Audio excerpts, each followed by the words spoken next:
And welcome back to Houston Newsmakers as we celebrate Hispanic Heritage Month here at KPRC2. And what better way than to get to know an organization whose mission it is to celebrate Hispanic culture. It's called the Institute of Hispanic Culture of Houston, has been in existence since 1965, doing what they say is leading community inclusion through cultural understanding and education. Mayte Sera Weitzman is the president of the board of directors of IHCH, and Ernestine Peña-Sandoval is the vice president of development. Thank you both for joining me this morning. Mayte, I just talked about the mission of the organization and wanting to lead community inclusion. So what does that mean for your organization in a community, quite frankly, an Hispanic community that is diverse among a diverse community that we have of Houston? It's amazing. It's a blessing because we get to celebrate every culture. We're not just people from Mexico, Colombia, Panama, Argentina, South America, Central America, the Caribbean, like myself, and it's delicious, if you can imagine. Yes, I can.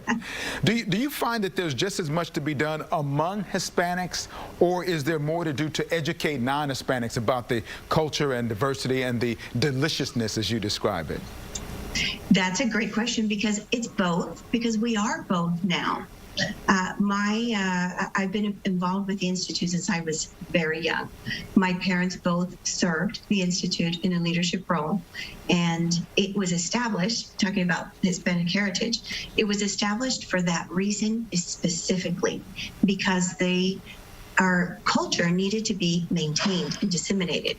I wanted my kids to speak Spanish. Mm-hmm. I wanted my kids to love platanitos, from and to eat our cultural foods. And these are the programs that we have had for years.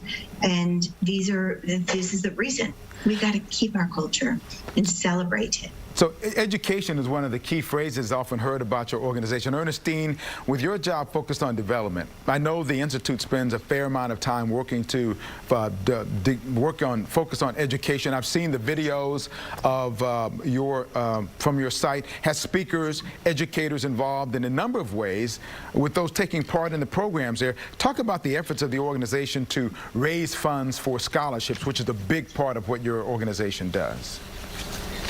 Yes, it's vital. It's vital to education and to higher education for Hispanics, because when you consider 40% of our area is Hispanic, but you don't consider it's just a minuscule amount that are higher education or receive it, and it's even a smaller amount of the migrants coming in that are going to be able to go to school. So we really do have to address, it's almost cultural unrest at this point. We have got to come together as a community to do the right thing. And the right thing is to raise funds, to educate and raise funds so that we can have that life of diversity and really enjoy each other. Because unless we respect each other's culture, we won't get there. So what would you most want individuals and companies to consider doing if they want to help you? Your organization obviously want partners and partnerships. That would be very important. Talk about that, if you will, in terms of both Mayte, the business partnerships you have with the community, that you get help. I think it's critical that Mayte, for example, has created a great relationship where Goya supports us immensely. And when you think about HEB stepping it up, and then also we have Hess Corporation, NCAP Investment, a very diverse group. Where we really need to up the show is in foundation funding as well. Make that partnership with the Brown Foundation, with United Way. We need to all partner in order to gain the funding. So Mayte, you're in the organization. You're high level in business on your own. Talk about the value of having companies work with you to get this institute even to a higher plane. We have events. We'll have Noche Cubana, Noche Peruana. We have events where we celebrate Hispanic heritage, but specifically giving education. Let's talk about the history of Mexico, the flag, the anthem, the food. We'll have music, dance, art.